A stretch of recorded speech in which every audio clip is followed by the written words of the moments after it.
with your with respect to your saying that next year you'll have good speakers, there will be a time in your personal development, Joe, when you can have humor that isn't at someone else's expense.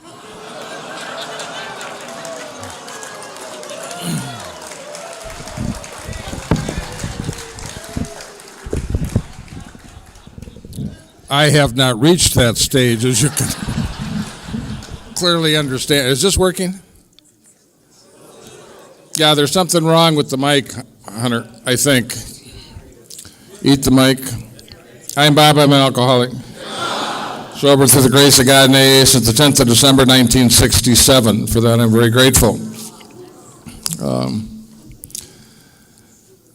Harold has such a wonderful story. He's such a great member of AA. It is, there's always those stories that are just,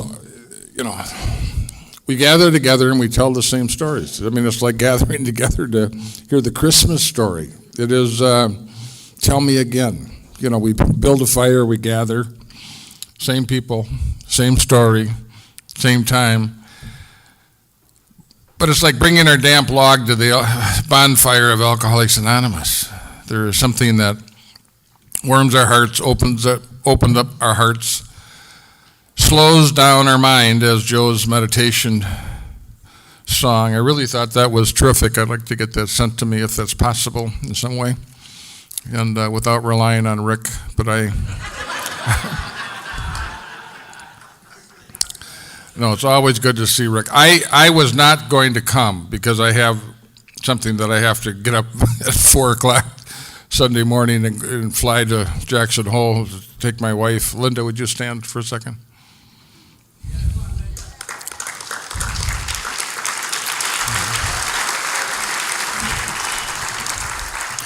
Linda just celebrated 48 years in Al-Anon.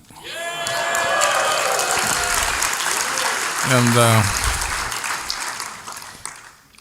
I don't know if we'd be married today. Well, without the program, we wouldn't be married today. Might not be alive today. But to be fully alive and fully in love is absolutely and unequivocally a byproduct of God in this program.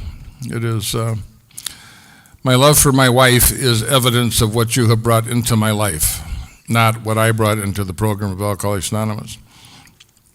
Back to Rick. One of the reasons, when you're young and there's a really attractive woman that you want to go meet, you might take a trip to go do that. When you find the perfect lower companion, you will travel to be with them.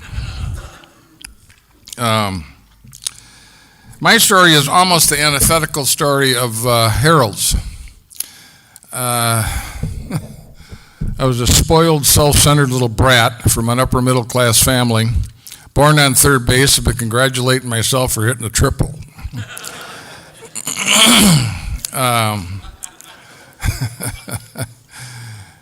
I'm one of 7 children. Great, that Second World War crowd, they were our heroes. Those people who worked hard, played hard, drank hard, they made life look so attractive. They built businesses. I grew up in a Catholic, no divorce zone ghetto. And if you had less than 7 children, you had a reproduction problem. Our families were clans. 6, 7, 8, 10, 12 children was not unusual. It was a time when you could ride your bicycle down the block, leave it at a neighbor's house, and come back and get it 3 days later. It was, it was a great time to grow up, the 50s. And so it was wonderful. I was always an insecure kid. I don't know. Mom sent the older of us to school, I think, early. I was the youngest kid in my class. When I entered high school, I was 4'11", 95 pounds. Went to a military school. They got the smallest uniform they had. My head was still kind of poking up through the deal. And the military we were pretty serious about ROTC, where I went. Catholic military school on a college campus. And I didn't know that Catholics drink more than other people, but if we're having a contest, I'm bringing my folks. The captains of our team would be our clergy. And wonderful time, great school. But when you're 4'11", 95 pounds, you're not, playing a pulling tackle. That wasn't my, so you're kind of insecure. I had a big mouth. I really felt like everybody else knew more about the business of living than I did. I mean, it just, everything about me. I wanted more hair on my body. I wanted to weigh more. Congratulations, Bob. You have, that wish came true. It just came true late.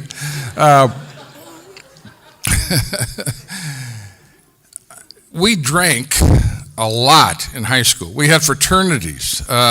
We drank in high school like most people talk about drinking in college.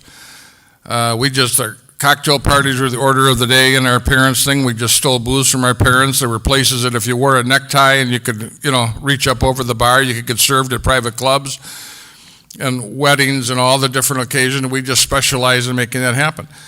Of my 6 closest buddies in high school, in grade school, 4 of us are members of Alcoholics Anonymous and 2 of our wives.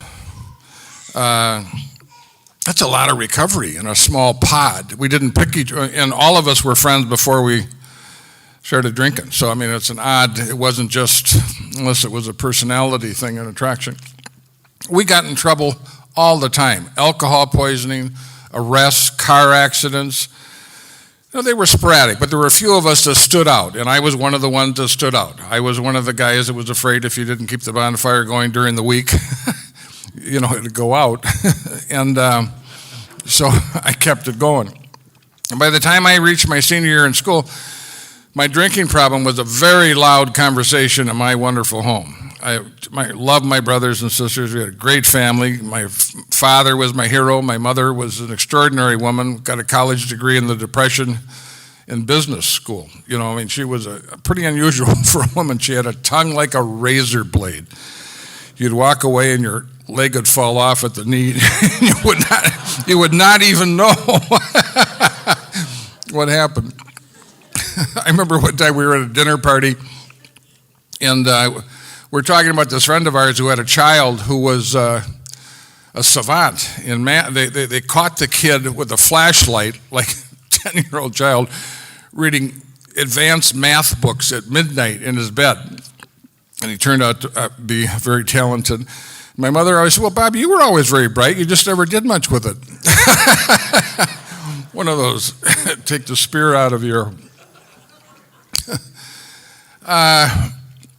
I never thought, none of us thought we were alcoholic. I mean, we drank alcoholically. We drank like our parents. My father came into AA about 15 years after I did, and had 20 years of sobriety. A couple of those men drank themselves to death. They were extraordinary men. Their wives were, matriarchs of large clans who could have run corporations at the snap of a finger. They were, and they emerged as their husbands receded, and it was a good time. So I had a chance to go away to school. I mean, I thought my drinking problem was that I was underage. I didn't think I drank differently than my father's friends. No, we got drunker, but we intended to get drunker. I mean, we weren't looking for cocktail party. We were looking to get loaded. And so when I went away to school, I thought, hooray, this is going to be good. I was looking at Joe and Tammy's son. We're talking about going away to college. I was not ready to go away to college. I mean, I was, 17 years old, and I was, sophisticated but pathologically immature. It was just, really something. So I went away to school. Started out as an A student, ended up as a 2.0000 guy. And I was a class drunk. I started out, there were a dozen of us that went from my school to Notre Dame when we went down. I had the highest test grade. I was the only kid in our group that didn't have to go down for a preliminary couple of weeks orientation because of my grades. I was the only one who didn't finish. I mean, that is the story of most drunks. We are not under-equipped. We just, can't get the job done. And I became the class drunk. They used my room as a study hall. I was a gambler. I supported myself through ROTC payments and through gambling. And between pool and cards, that was, my deal. And I don't know how that happened. I really don't know how that happened. It just happened an inch at a time, and all of a sudden I'm going to school a day a week or a day every 2 weeks. I'm cribbing and cramming my way through civil engineering, carrying 25 credits a semester, going to school 1 day a week. And finally got to my senior year and I was done. You can't bluff your way through a thermodynamics exam. They're just as, just gets to a point where you've reached the level, a limit experience in life. And I quit, which is also the story of my life. And walked out in the middle of my senior year in the yearbook with my class ring, never finished Notre Dame. I was due to be commissioned. I had to get a medical release so I didn't get drafted. The Vietnam War is on, and the medical release I got was for alcoholism. I was diagnosed an alcoholic when I was 19 years old. The psychiatrist who I'd been seeing for some time, once or twice a year I had near-death experiences, car accidents, or I was beaten up, robbed, rolled, pistol whipped, shot at, thrown on. I had a number of different incidents that would lead you to believe that I was nuts. And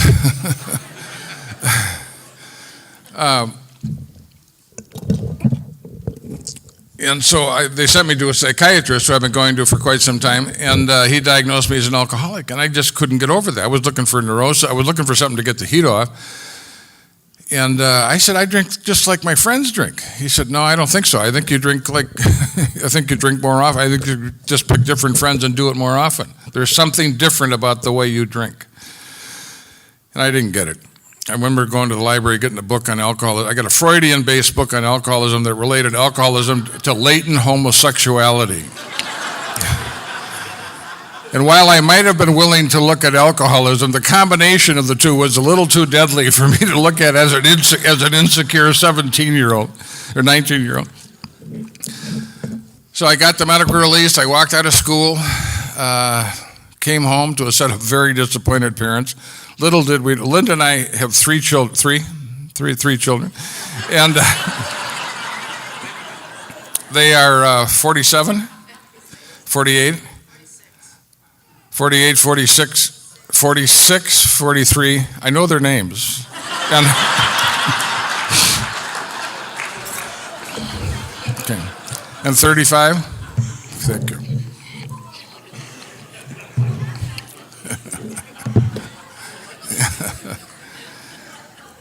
Those three men have 70 years of sobriety between them.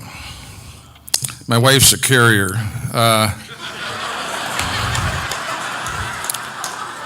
None of us were alcoholic when we met her.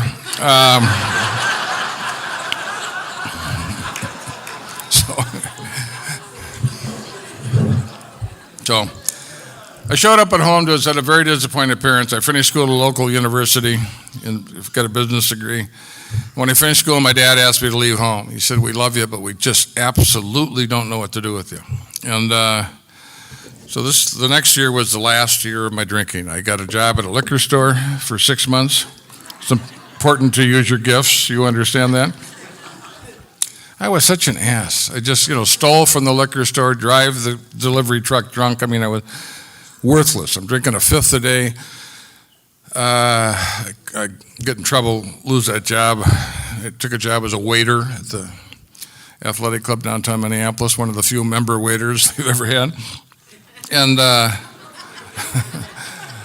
I'm living, if not on Skid Row, damn close. I'm shacked up with people that I work with. I have an apartment in St. Paul, but I never seem to make it, and I'm in trouble. And no one knows where I am, which is just fine. I don't want anybody to know. That was probably the darkest time of my life. And go to a party one night, I get my face kicked in, I get fired as a waiter, and I'm tapped. I have no place to go. And I went back to my family, and this is kind of like also waiting to see what the draft board's going to do, because I'm going to get drafted. And I get home, asked my parents if I could move back in the house, and they allowed me to. And when I was as tired of being the family jerk as they were of having me be the family jerk. It was as mysterious to me. I was baffled. I just absolutely baffled by every aspect of it. I had periods of sobriety. Once I had almost 3 months of sobriety. I mean, it seemed clear to me that abstinence was not the answer to me. I didn't know. I thought I had a built-in failure mechanism. I literally did not know what was going on with my life. I was clueless. I moved back in the house. I really tried to change my life. I got back together with Linda. We had broken up for about a year, I think, and I called her about every 3 weeks like a low-grade headache just so she couldn't get anything else going. And it was such a lonely time. It really was. And the draft board, I got accepted in officer candidate school. They lost my file, asked me to take the physical again, and I failed the physical the fourth time I took it for a hearing problem that I wish I knew someone with hearing aids. And I got a job. I was playing golf last week, and I saw Frank Donaldson Jr., or, Frank's son. It's not Frank, but whatever the hell it was. So I'm working at this manufacturing company in a division of engineers in the research department, and now I'm the company drunk. I am falling asleep at my desk. I use up my sick leave in the first 3 months at work. I am sleeping off my hangovers in the dark room. I mean, I am a catastrophe. When I went back to make amends to that guy who hired me, he said, "God, you interviewed so well." I said, "Yeah." I said, "We do. We have performance issues, but we interview well."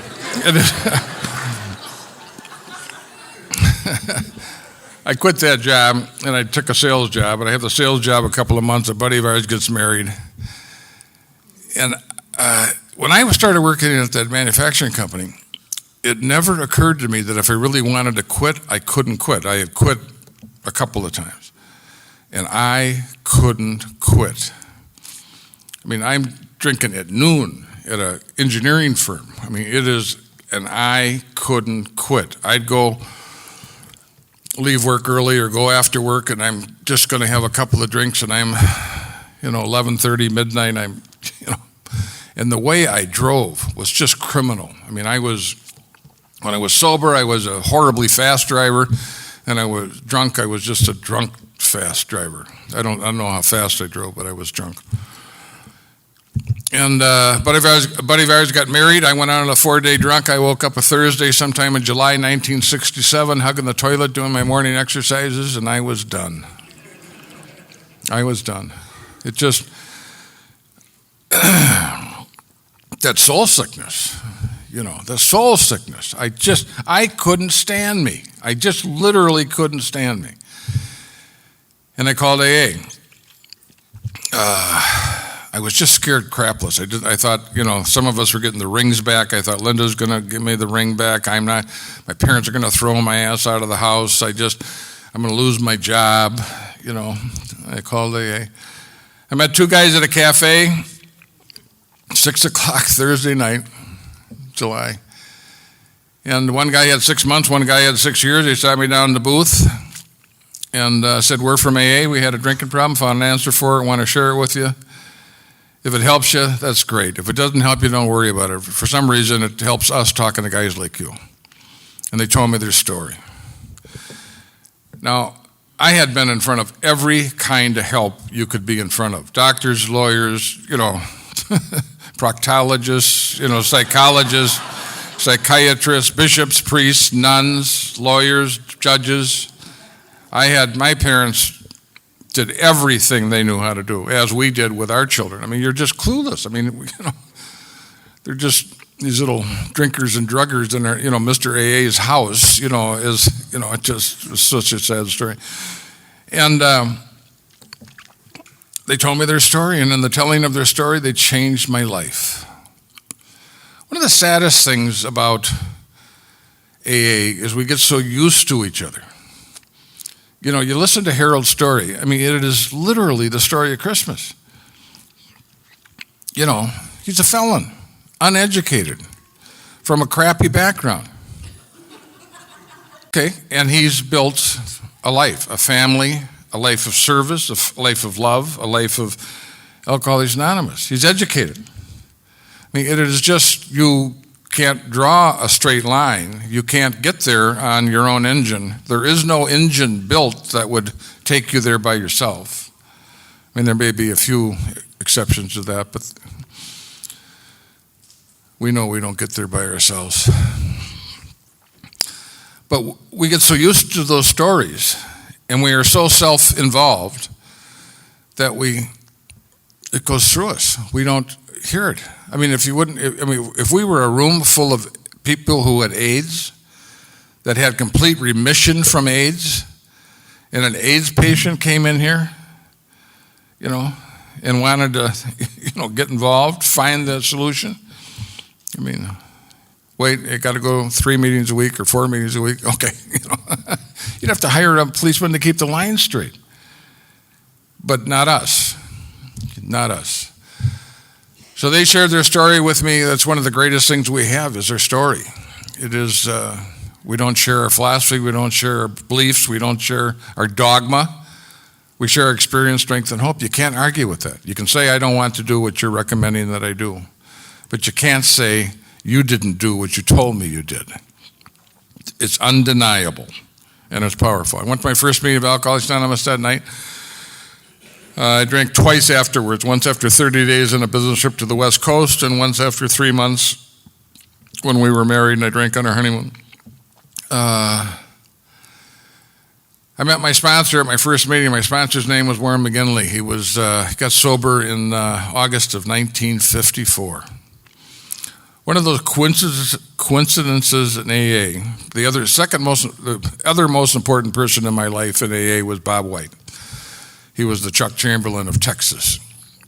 And he was, when you talk about heroes, he was my hero. I remember him having lunch with him one day, with he and Buck Newsom. And Buck says, hey, Bob, we can get free license plates. He said, free license? Why? He said, well, prisoners of war get free license plate. Now, I've known Bob White for 4 or 5 years at this time. He's never mentioned he was a prisoner of war. I mean, he was a prisoner of war, shot out of an airplane, got his crew out, his chute's on fire, he goes down, he gets in a fist fight with the Germans that capture him, and he goes to a prisoner of war camp. He's in the camp for a couple of years. At the end of the war, he's worried they're going to kill him. He and a buddy escape, and they're running at night and hiding out during the day, and they're starving. And they finally said, the hell with it. They went in and surrendered to a town in northern Germany. And the town surrendered to them. Because the town wanted to be in the hands of Americans, not Russians. Because the Germans were so rough on the Russians. If the Russians would have come in, they would have been a deep doo-doo. And they happened to be a war correspondent there, and he wrote it up. I mean, he was just bigger than life. He was a great guy. And he got sober in August 12th, 1954. How could the two most important men in my life get sober in the same? Warren never knew when he got sober. He knew it was in the middle, around that time, so I assigned him the 12th.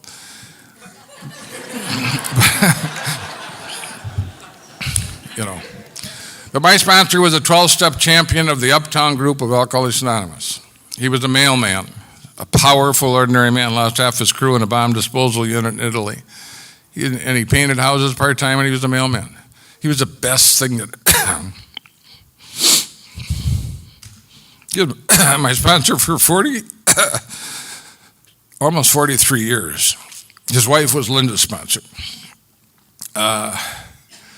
He sat me down in a chair and said, alcoholism is a disease, physical, mental, spiritual. Once you cross the line from problem drinking into alcoholism, your alcoholism affects you all the time, when you're drinking and when you're not drinking. That was a very new idea. I had been to a lot of help, but I never heard anybody tell me that my alcoholism affected me when I was not drinking. He said, what we do in Alcoholics Anonymous, once we take our last drink or drug, is we use the 12 steps of the program to change, to find a different way to live that's better than the way we lived before, so we don't have to go back to drugs or booze, to do something for us that we're unwilling or unable to do for ourselves. If you don't change, you will not stay. Gettysburg Address of Alcoholics Anonymous. And I got to be his wingman. And everything that I've been able to do in Alcoholics Anonymous, I've done copying my sponsor. And there aren't, one of the great things about Joe is there are people, for whatever reason, of combination of personality and intelligence and opportunity and spirit and personality, that they just make an enormous difference. When Harold talked about Dick Martin dying, Dick Martin was my second sponsor. I just lost my second sponsor 3 weeks ago. 6 weeks ago, or whatever the hell it was. And he went fast. It was surprising. And he sponsored 75 men. And he wasn't like Clancy. He was a quiet. No, I say that because Clancy probably sponsors as many men as anybody I know in Alcoholics Anonymous, which is why I referenced that. He was part of a couple. You just almost never thought about Dick unless you thought about Dick and Peggy. And Peggy sponsors, I wouldn't have normally said how many men he sponsored. He would not say that number. But when I joined that crew, and I went to his birthday, and I went every year to the roundup he started, we had breakfast with 75 men. And it was an extraordinary group of men, almost entirely married. Probably a third of those men have been in the service. It's a manly group. It's a good thing, and he just did it easily, and he was a great man. So I got really active in Alcoholics Anonymous. I, unlike Harold, had been given. I never had lost a sense of meaning in my life. My biggest pain was that I was so far off course. I think I got sober because I had literally no choice unless I wanted to move.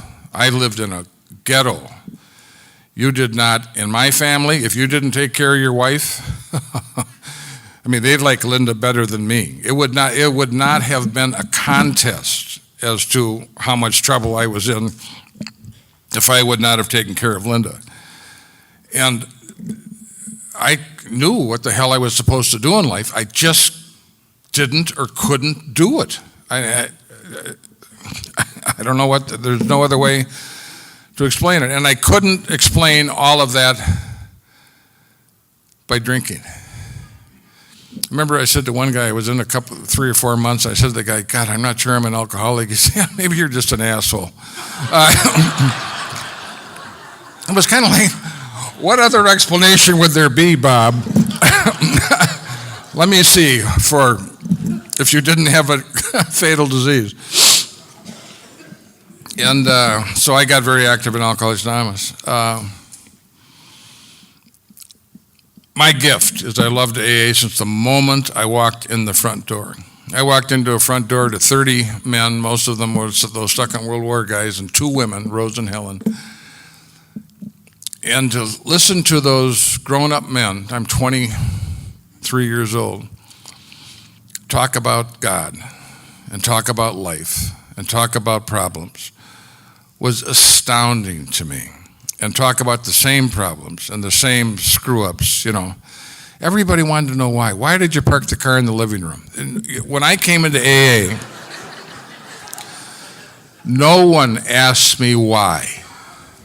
Because we know there's no explanation. There just is no explanation. We all have these unexplained why, And the book talks about that strange mental condition preceding the first drink. There is no why. We have a fatal disease. We are compelled to drink. When we drink, we can't stop. We can't not continue to drink. And when we stop, we can't stay stopped. And it's a fatal disease, and most people die from it. More people die from the disease that died in the entire Vietnam War every year. And that's only the ones we diagnose. We're using cirrhosis and car accidents and a few other things to do it, but there are a lot of people who die from heart disease and all the other attending conditions. My gift was I loved AA. And it's been hard for me to do the work, but it's been easy for me to stay in Alcoholics Anonymous. I have no place else to go. This is my place. You are my people. It is just, what a gift that is. I mean, I can't tell you how many young people I work with. For a while, they just sent all the young people to, hey, the Uptown's got to, the groups were smaller, and they were home groups, and everybody, so when a new kid came in or something like that, and you were doing pretty well, and you started to give 5-minute talks at the other groups or whatever the hell it was, they'd, send you over. And we had a young people's group that started and that sort of stuff. And you take the people to the meetings, but they didn't identify her. They didn't, they were smarter, further along in the progression of the disease. And for whatever reason, most of them didn't stick. A couple of them stuck, but most of them didn't stick. And I've always been a quick study. And I got into the philosophy of the steps early. In Minnesota, 98% of the meetings when I came in were closed step discussion groups. I never talked at my group for the first 20 years I was sober. We only had one open meeting a month, and we had outside speakers. We had discussion meetings. You take the step, you give 5 minutes on the step, we break up into two or however many that it was, and we finished the meeting with going around talking about how that step applies to our life today. That's still the majority of the meetings I go to. Now I go to a couple of big book meetings a week, and it's changed, but it's still, I would say, 70% of the meetings are closed step discussion meetings. So I was indoctrinated into the steps and went through them pretty early. I had a lot of other living problems in my life. I was comparing myself to 40 and 50-year-old men who's had sobriety and whose lives were pretty stable. I mean, they owned cars, paid for, they had houses, they had careers rather than jobs. They were, married a long time. We were just engaged. We hadn't yet been married when I first came in. I remember those women. Linda still gets together with 3 or 4 of those women that are still living, and they said we had everything we could do. Not to tell you to run. You're not married to him, get out, move. But we were in love. We didn't, we had that exuberance of young people. It wasn't, we'll be all right. We'll be all right, yeah. I don't know when in my life that I got dedicated to the easier, softer way. My mother always said, "You're not very bright, Bob, dress well." And I have,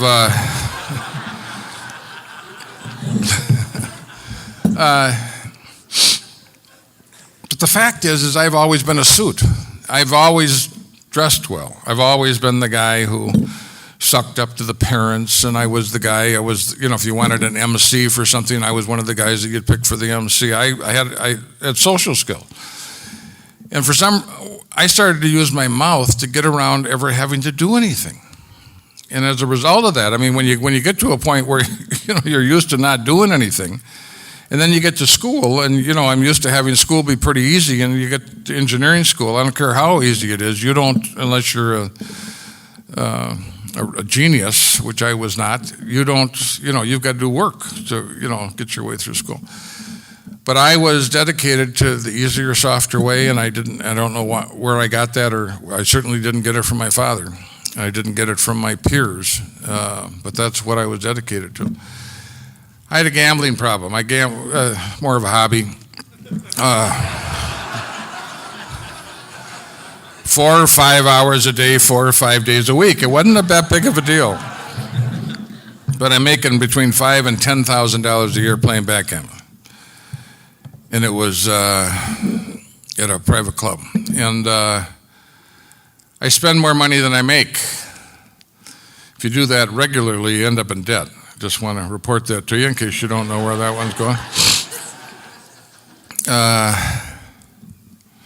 My wife is struggling mightily. She's working when I asked her to get back together and seriously consider marriage in a very drunken state, she was a psychiatric nurse working on an alcohol ward.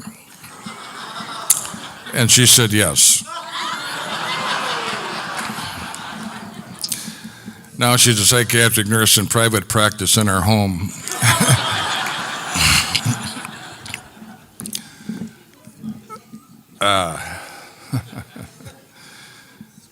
As the kids got a little older, I was loud, impatient, angry, and sometimes violent with my children. I was practicing the rearing of my children like my grandfather and father reared us, which was pretty physically, and quickly was just wrong. And I did not do a good job of correcting that. I was ashamed of that. Still, I'm ashamed of it. I had trouble getting to work, I had trouble staying to work, and I didn't work at work. Other than that, I was a pretty good worker. Now think about that. Think about that. I mean, I'm, coming in late, leaving early, going to those 3-hour AA lunches, because anytime, anywhere the hand of AA reaches out, I want to be there. My wife's, seeing less of me than when we were dating.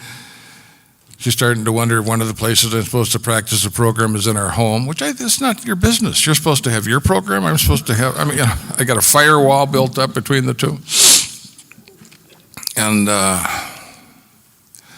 I had all those problems when I did my first, fourth, and fifth step, and none of the problems I just indicated to you made my first inventory. My first inventory was like a general confession. It was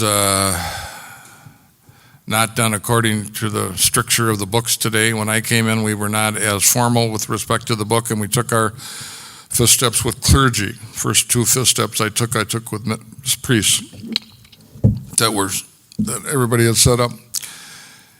And I found myself, I didn't have a very good list of my defects of character because I didn't do a very good inventory.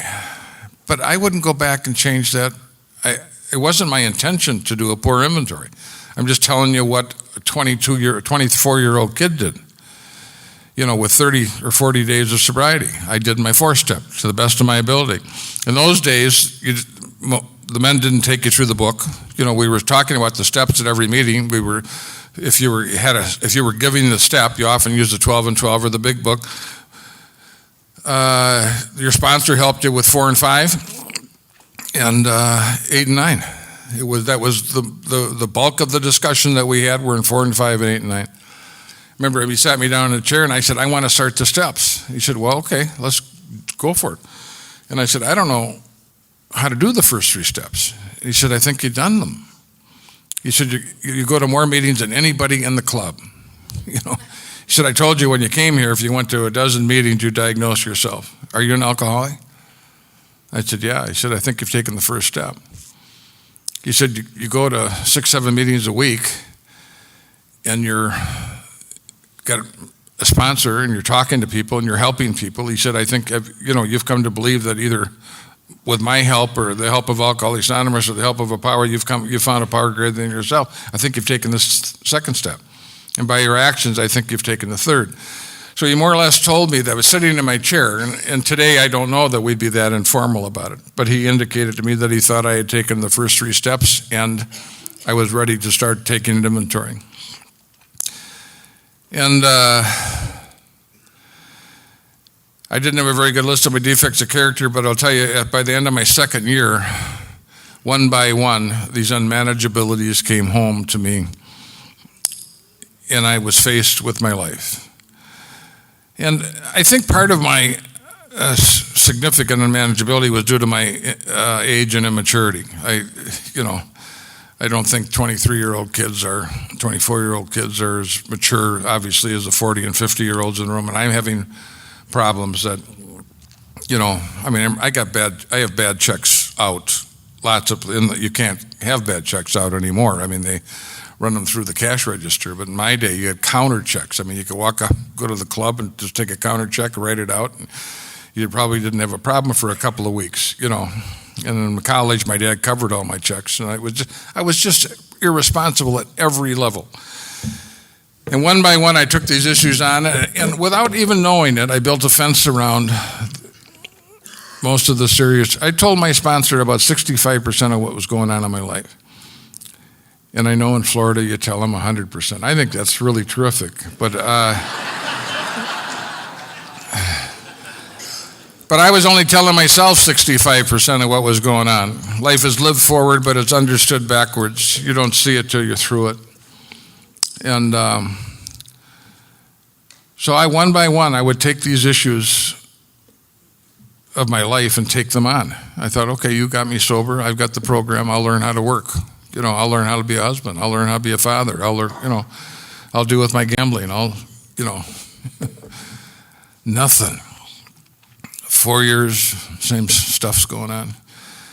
Now I'm getting really active. I got all the merit badges. I'm sponsoring guys. I'm giving talk at treatment centers. I'm, starting to get active in general service. I'm doing a lot of things. But when I came into Alcoholics Anonymous, I had a wall built up around me to hide what I didn't want you to see. The thinking that goes on behind the wall says you like me, but you only like what I let you see about me. If you could see everything about me, you'd hate me. I hate me. Who knows more what a lousy, crummy, insufficient person I am than me? And I had to tear that wall down. If you don't tear that wall down, your sense of uniqueness is too great and you look for the differences. You have to find the commonality. You have to be broken open. And I tore my wall down when I called AA, partially. I tore it down and continued in conversation with my sponsor, and I tore it down to the best of my ability when I took my fifth step, and I made a discovery. The discovery was I'm not unique. My personality may be unique, but not my illness, not my behavior, not my problems, not my feelings, and I started to have a sense of hope that would work for you, could work for me.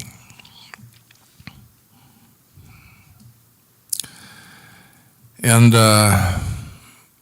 without knowing that I did it, I built the wall back up in Alcoholics Anonymous and found myself 5, 6, 7 years sober with the wall built back up, saying, thank you very, very much for helping with my drinking problem, but stay out of my sex life.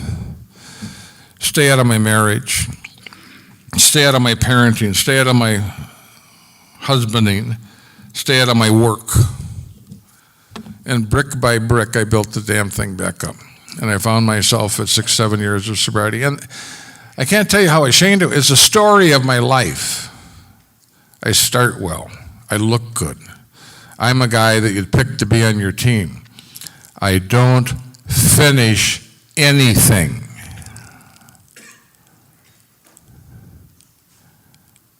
Gets old. Gets really old. Gets old to be talented and live like a schmuck. And everybody in this room knows about that. That's how we get here. And I got myself at 7 years of sobriety, and I'm thinking about putting a pistol in my mouth. I'm not thinking about drinking. And I tell this story most of the time when I talk, and I tell it because I think it's our story. I don't think it's unusual. I think almost all of us have a second come to Jesus meeting somewhere between 5 and 15 years of sobriety. You don't get it all done in the first couple of years. No one gets it all done in the first couple. You don't even have an understanding, much insight at all into the causes and conditions in the first couple of years. The first couple of years are some of the most dramatic, powerful, wonderful years in Alcoholics Anonymous. We see people doing, I look at some of the new guys and gals in AA. What they're doing is just, I'm so glad I don't have to do that right now. It is just, but it's noble. It's noble. It's classy. It's of dignity. It is cool. I love that joke that I sometimes tell about the little kid on the bicycle up on top of the hill. There's a minister down below at the bus stop reading the newspaper. The kid's on top of the hill with the bicycle, and he comes down the hill, and the bike gets out of control, and he goes head over tea kettle and, tears his pants, cuts his leg, and bends the wheel of the bike, and he stands up and he says, son of a bitch. And the minister said, son, you should not talk like that. That's terrible. He said, the next time you have a situation where you really feel like you're out of control and you don't know what to do, I want you to say, Jesus, help me. 6 months later, same minister, same bus stop, reading the newspaper, kid's on top of the hill, comes down on the bike's out of control, goes head over tea kettle, tears his pants, cuts his leg, and bends the wheel. And he stands up and he says, Jesus, help me. And his leg healed, and the pants came together, and the wheel straightened out, and the minister said, son of a bitch.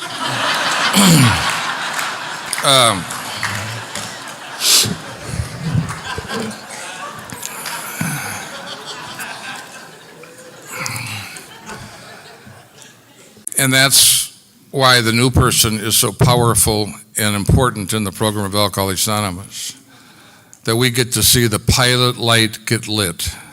I see it a little bit more in women. For some reason, they come in and they're just, no one's home. No one's home. There's no lights on in the house. And they're just, they look hollow.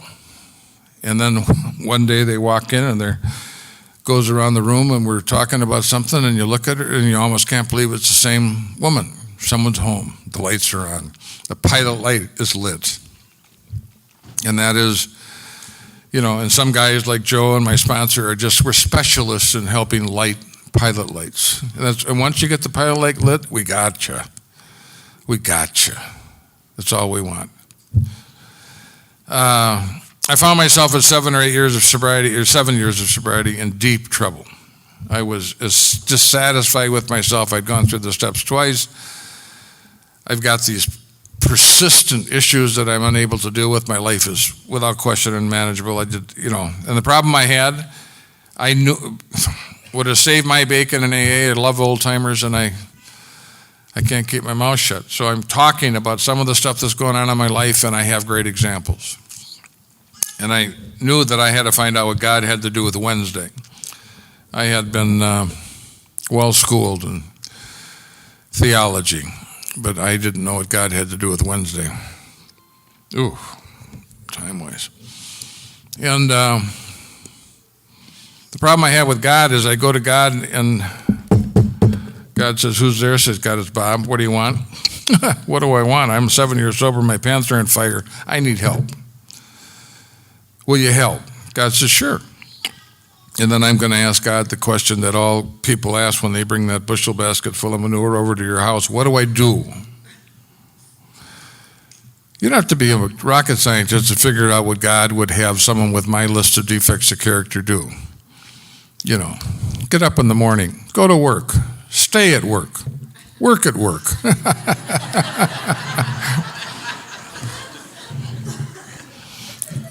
Get on a budget.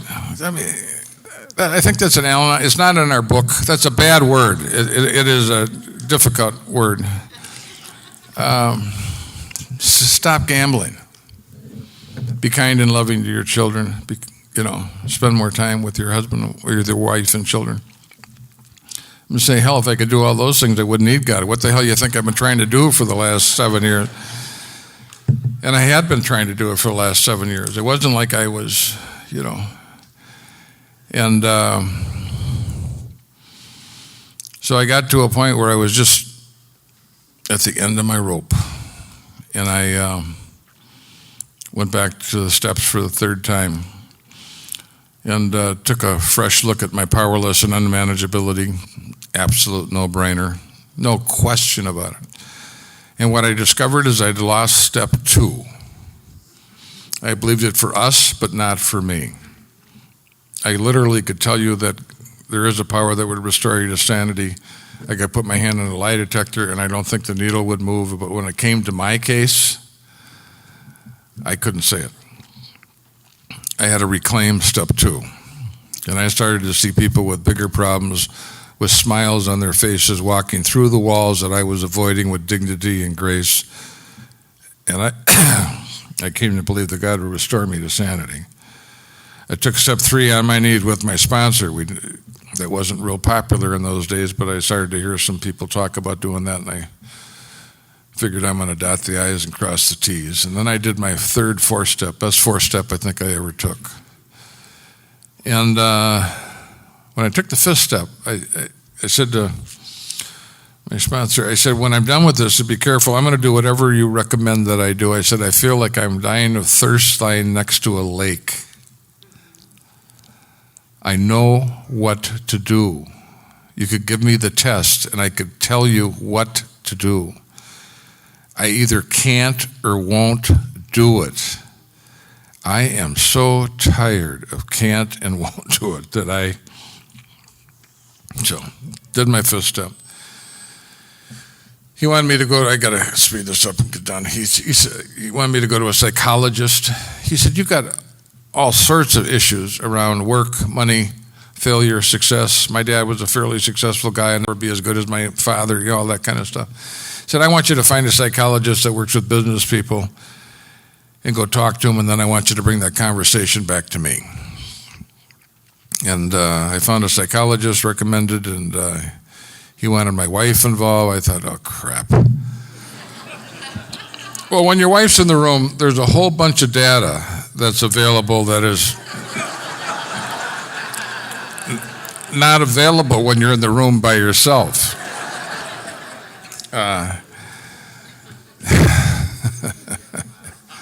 And he wanted my kids in the room. I did not want my children in the room. But I said, okay. And the timing on this, as I say, I think this is an experience that most of us have, maybe in slightly different ways, but I think most of us have some version of this in our early and middle sobriety. And I was explaining to this guy that my business was going broke. I busted my ass 2-3 hours a day. I know no one in Florida does this. It's a Minnesota thing. You don't have to worry about it. And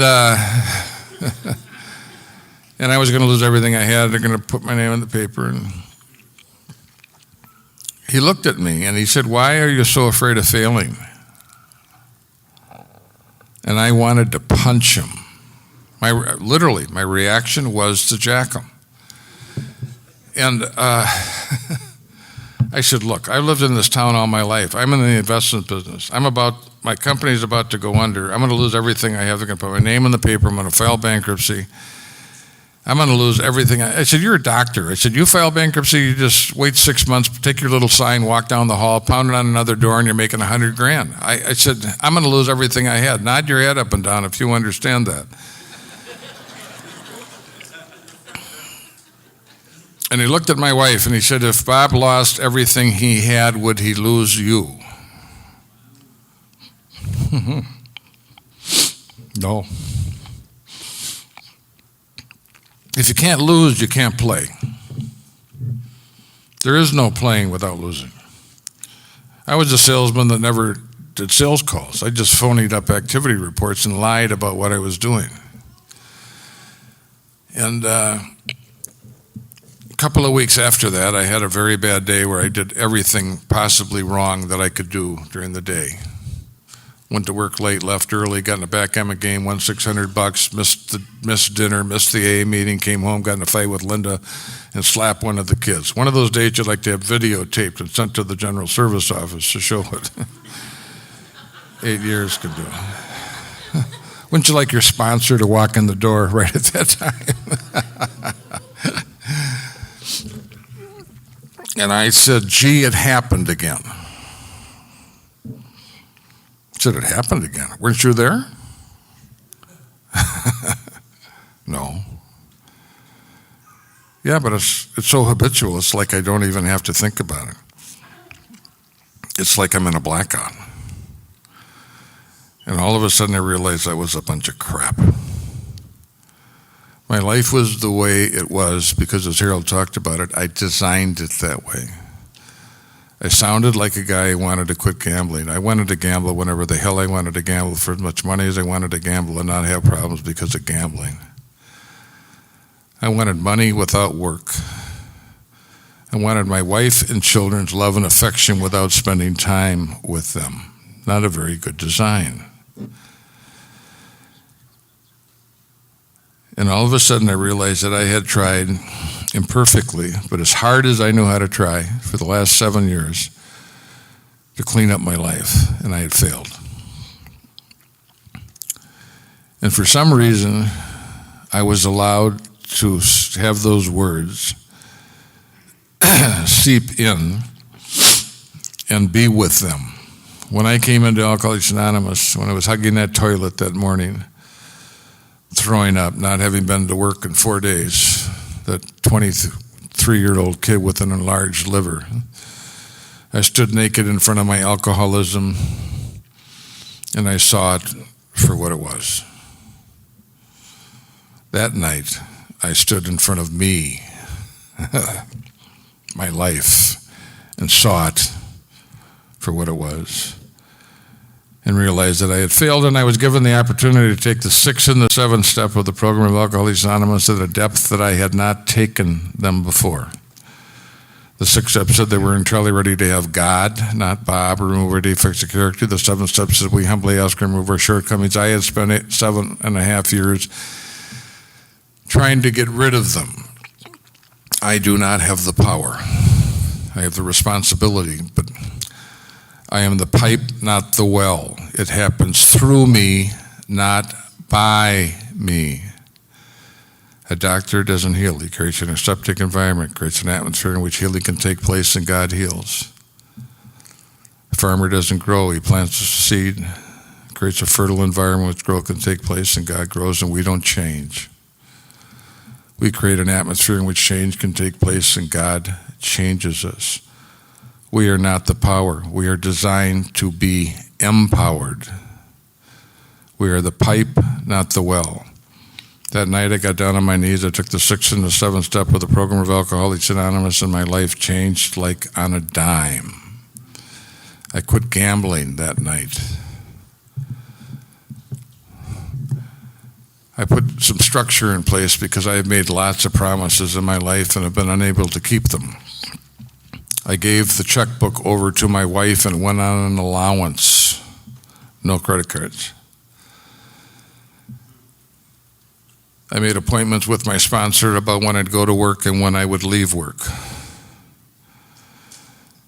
I spent thousands of dollars and hundreds of hours trying to learn how to be a better parent. I think having children is like having a bowling alley installed in your head. The instruction manual is a little skinny on it, and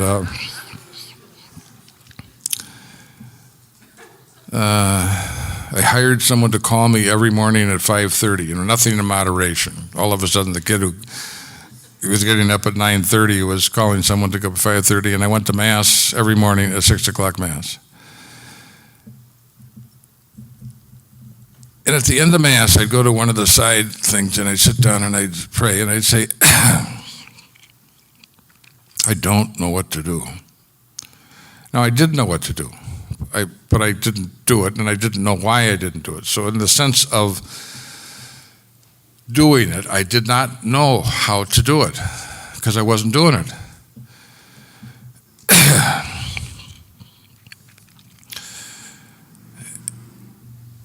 One of the meditation books one of my sponsees gave me said, look, I didn't design you to know.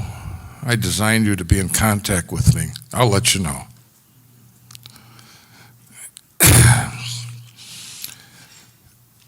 And my prayer was, give me your mind. Show me. And, over the next 10 years, we built a company with 600 employees in the real estate investment business. My life, everything. Just same guy, same deal. I'll talk more about some failures that happened after that. But when Harold talked about abstinence, the two great things, there are so many great things about what Bill Wilson and the early men put together in Alcoholics Anonymous. But one of the great blessings we have is that he focused on the alcoholic, not the disease, which is really astounding how much he talks about science and how interested he was in science. And he could have easily focused on the disease rather than the alcoholic. And the uniqueness of it, of the one man, one woman talking to another eyeball to eyeball with identification, and the fact that it's physical, mental, and spiritual. I'll be done in 2 minutes. And what a gift that is. What a gift that is. And we get inured to it because of the familiarity of the words. It's so powerful. It is a miracle. And I'm done. Thank you.